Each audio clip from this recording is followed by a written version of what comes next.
siton lon meratib subuh maghrib lon doa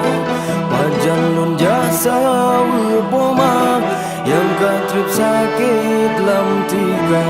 lam penjara lon di sino ngendrakan mafia menyok kasus macam-macam bacara minta belanja.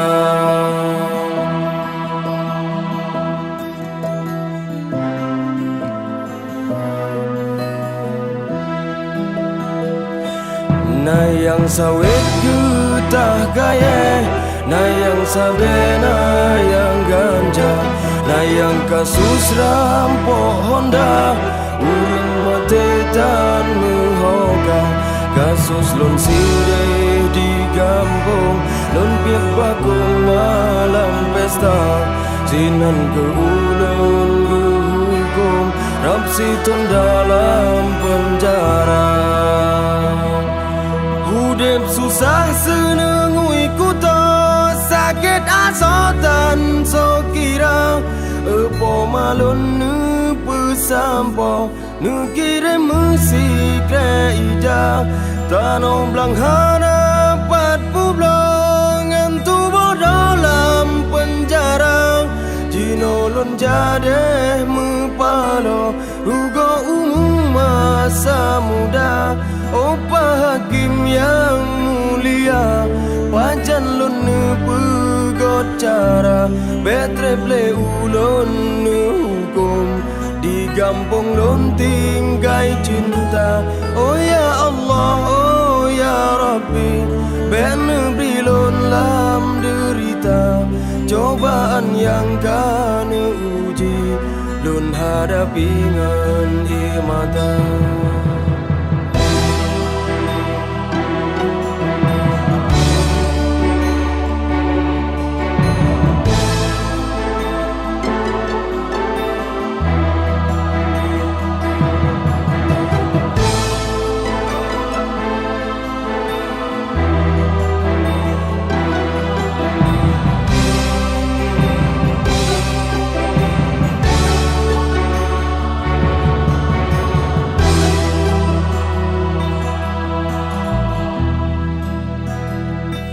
Hudip susah senengui kuto sakit asotan so kira epo malon ne pesampo ne kirim musik ija tanoh blang harapat publong antubo dalam penjara jinolon jadeh mepano rugo umum masa muda gaselon sideh di kampung bungong dalam ulam desa kadang nasimpanan lain selain cinta kakanda cut bang rela dek mekawin ngan urang lain tak cinta ngan cut bang pihana mungkin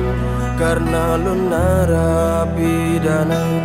karap siton lon meratib subuh maghrib lon mendoa.